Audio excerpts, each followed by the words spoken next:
இப்ப நம்ம பார்க்க போறது இறையாண்மை குறித்த வழக்குகள். என்ன சொல்றாங்கன்னா, இறையாண்மை குறித்த வழக்குகள். கோபாலன் வெர்சஸ் மதராஸ் அரசு. அது எப்ப நடந்துச்சுன்னா 1950. அடுத்து இந்தியன் யூனியன் வெர்சஸ் மதனகோபால். இது 1954. கோபாலன் வெர்சஸ் மதராஸ் அரசு 1950. இந்திய யூனியன் வெர்சஸ் மதனகோபால். இது 1954. இதோட தீர்ப்பு என்ன சொல்லுதுன்னா, இந்திய மக்களாகிய நாங்கள் ஏற்றுக்கொண்ட இறுதியான இறையாண்மை மக்களிடம்தான் இருக்கு. அரசமைப்பும் மக்களுக்கானது அப்படின்னு சொல்லியிருக்காங்க. சிந்தட்டிக்ஸ் வெர்சஸ் உத்தரப்பிரதேச அரசு 1990. சிந்தட்டிக்ஸ் வெர்சஸ் உத்தரப்பிரதேச அரசு எப்படின்னா 1990. உச்சநீதிமன்ற தீர்ப்பின்படி இறையாண்மையோட பொருள் என்னன்னு பார்த்தோம்னா, அரசிற்கு எந்த பட்டியல்ல வேணும்னாலும் சட்டம் இயற்றக்கூடிய அதிகாரம் இருப்பதாகவும், ஆனா அரசமைப்போட வரையறுக்கு உட்பட்டே அது அமையும் அப்படின்னு சொல்லியிருக்காங்க.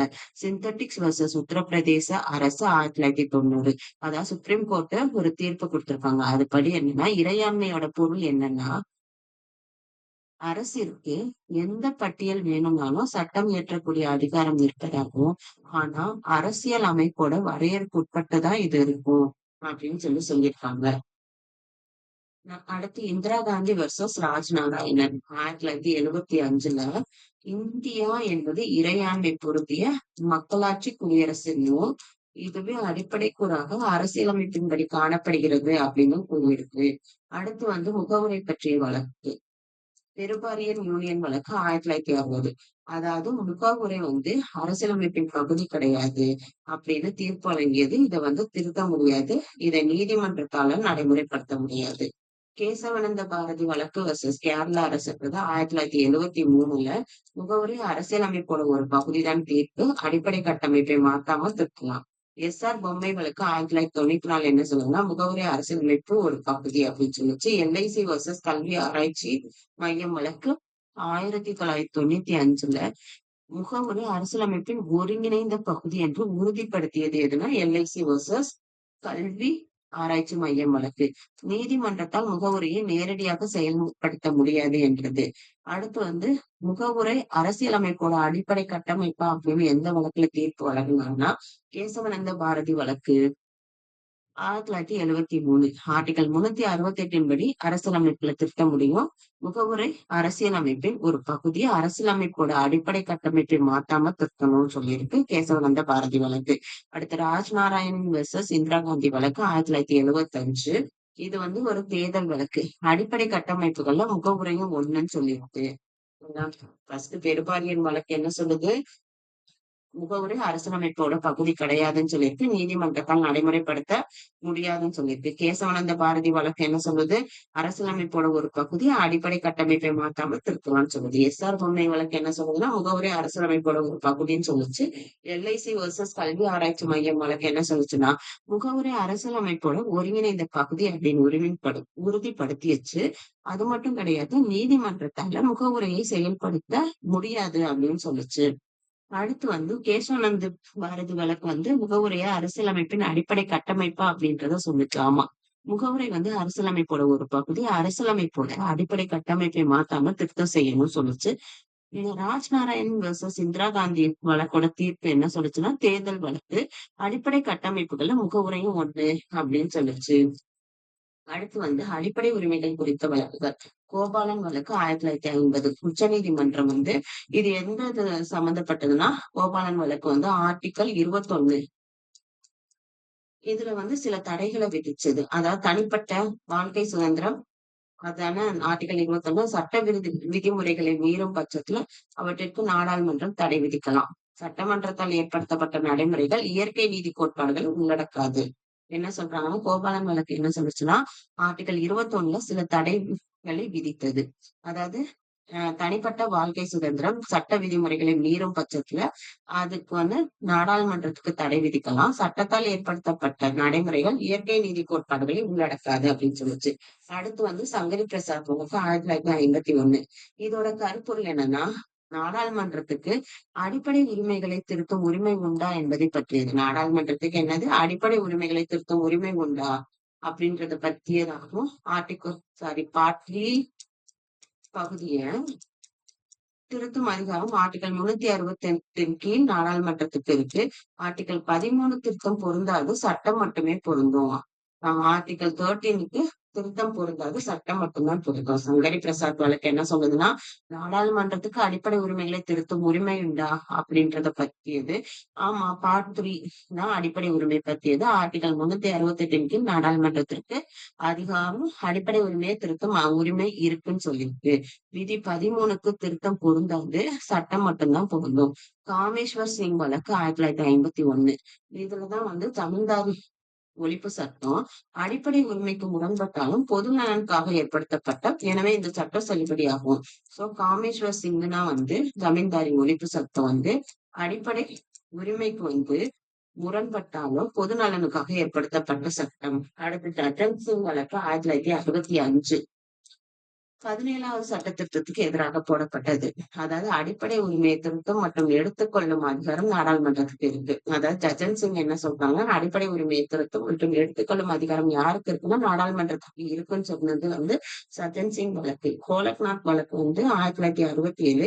இதுவுமே 17வது சட்ட திருத்தத்துக்கு எதிராக போடப்பட்டது. ஏன்னா பார்லிமெண்ட் சட்ட திருத்தம் மூலமா அடிப்படை உரிமையை திருத்தவும் எடுத்துக்கொள்ள முடியாது. ஒரு உச்ச நீதிமன்றத்தோட தீர்ப்பை தவறு அப்படின்னு கூறி முதலா மறு தீர்ப்பு வழங்கப்பட்டது இதுதான். இததான் நம்ம என்ன சொல்லுவோம், டாக்டரின் ஆஃப் ப்ராஸ்பெக்டிவ் ஓவர் ரூலிங் அப்படின்னு சொல்றோம். கோலக்நாத் வழக்குன்றது என்னன்னா 1967. எதுக்கு ஆப்போசிட்டா போட்டது, எதிரா போட்டாங்கன்னா 17th அமெண்ட்மெண்ட் ஆக்டுக்கு. ஓகேவா? அதாவது நாடாளுமன்றம் சட்டத்திருத்தம் மூலமா அடிப்படை உரிமையை திருத்தவும் எடுத்துக்கொள்ளவும் முடியாது. ஒரு உச்ச நீதிமன்றத்தை தவறு அப்படின்னு சொல்லி முதலா மறுதீர்ப்பு வழங்கப்பட்டது எதுக்குன்னு கேட்டாங்கன்னா கோலக்நாத் வழக்கு. இதை இங்கிலீஷ்ல என்ன சொல்லுவோம், டாக்டரின் ஆஃப் ப்ராஸ்பெக்டிவ் ஓவர் ரூலிங். அடுத்து கேசவானந்த பாரதி வழக்கு 1973. இது பேர் என்னன்னு சொல்றோம், அடிப்படை உரிமைகள் வழக்கு. 24வது சட்ட திருத்தத்தை எதிர்த்து போடப்பட்டது. அதாவது பார்லிமெண்ட் இந்திய அரசியலமைப்பு சட்டத்தோட அடிப்படை கட்டமைப்பு, அதாவது பேசிக் ஸ்ட்ரக்சர் ஆஃப் த கான்ஸ்டிடியூஷனை மாத்தாம அடிப்படை உரிமைகளை மாற்றம் செய்யலாம். அடிப்படை கட்டமைப்பு உறுதி செய்த வழக்கு எதுன்னா கேசவானந்த பாரதி வழக்கு.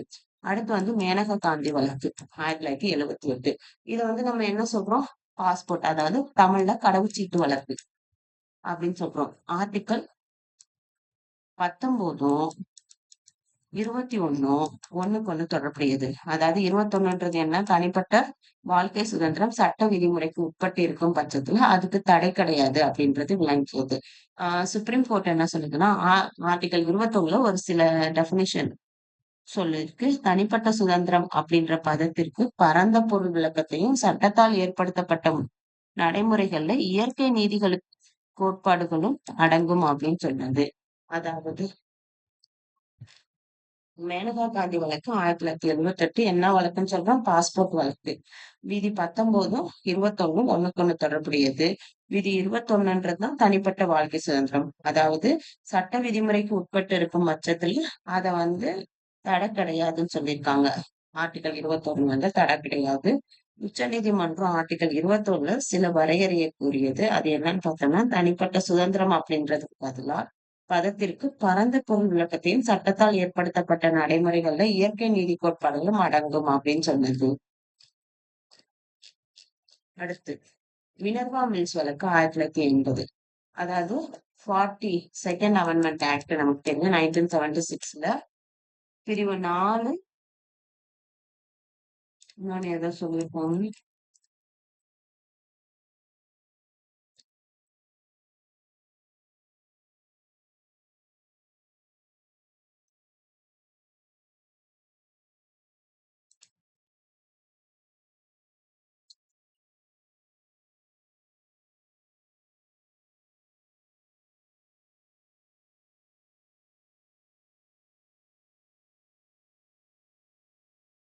செக் பண்ணிட்டு வந்துடும்.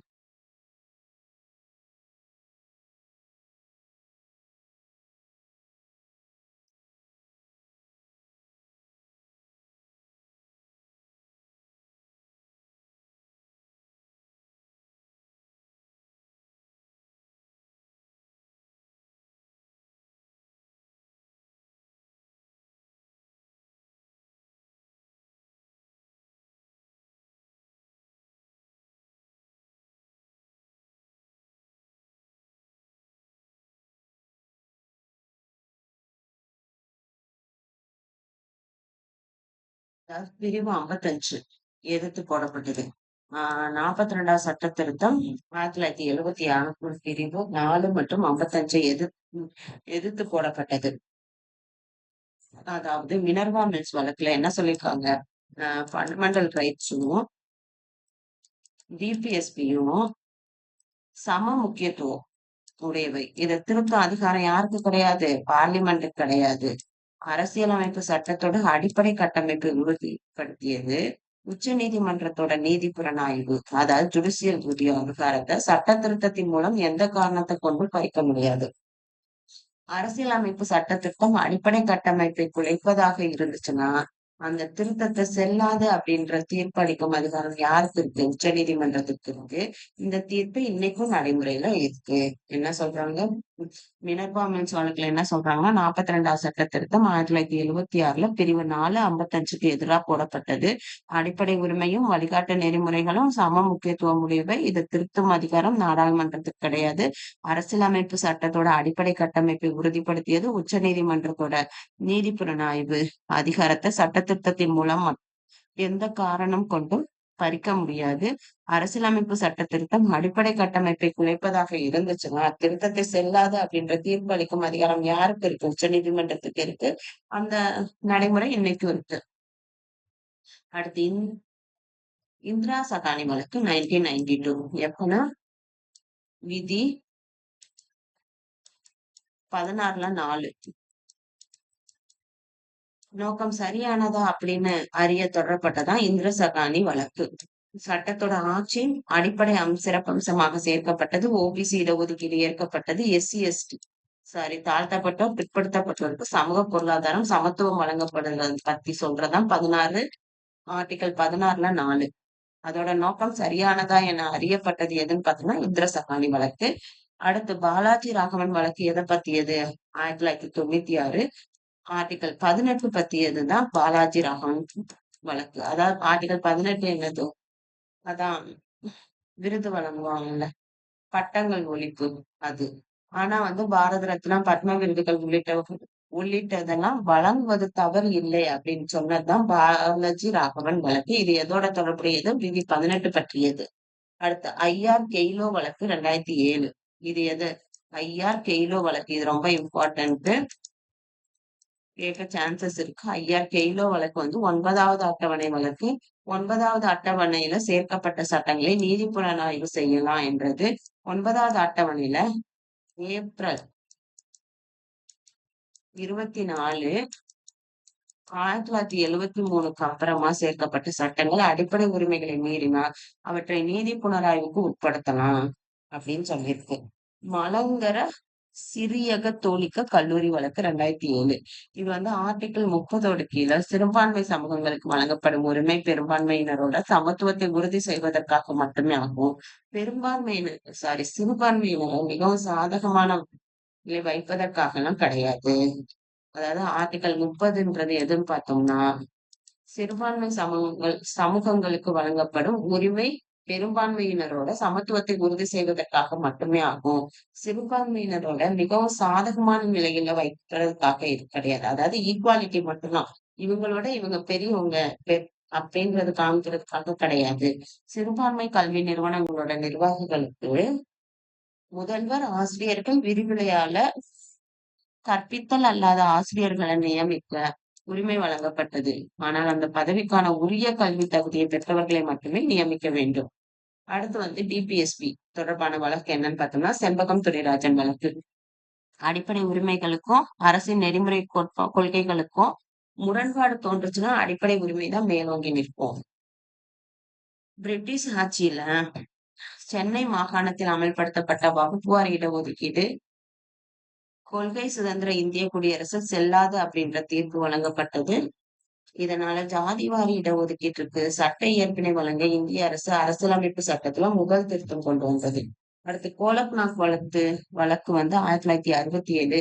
இது டிபிஎஸ்பி நடைமுறைப்படுத்துவதற்கு அடிப்படை உரிமையை நாடாளுமன்றத்தால் திருத்த முடியாது. ஜெகநாத் வழக்கு 1972 உச்சவரம்பிற்கு மிகையான வேளாண் நிலங்களை கையகப்படுத்தி நிலமற்றவர்களுக்கு வழங்குவது முறையானது அப்படின்னு சொன்னது ஜெகநாத் வழக்கு. கேசவானந்த பாரதி வழக்கு என்ன சொல்லுதுன்னா, ஃபண்டமெண்டல் ரைட்ஸ் டிபிஎஸ்பி ஒன்னே ஒண்ணு பூர்த்தி செய்ய துணை புரிகின்றன. நெறிமுறைகளோட அடிப்படை நோக்கம் இந்திய அரசியலமைப்பு மக்கள் நல அரசு அப்படின்ற கருத்து படிவத்தை கொண்டிருக்கணும். மினர்வா மில்ஸ் வழக்கு டிபிஎஸ்பியும் அடிப்படை உரிமைகளும் சம முக்கியத்துவம் உடையவை. குப்தா வழக்கு 1982 நீதித்துறை சுதந்திரம் இந்திய அரசியலமைப்பின் அடிப்படை அமைப்பு ஆகும். அடுத்து மோகினி ஜெயின் வழக்குன்றது ஒவ்வொரு குடிமகனுக்கும் கல்விக்கான உரிமை இருக்கணும் அப்படின்னு சொல்றதுதான் மோகினி ஜெயின் வழக்கு.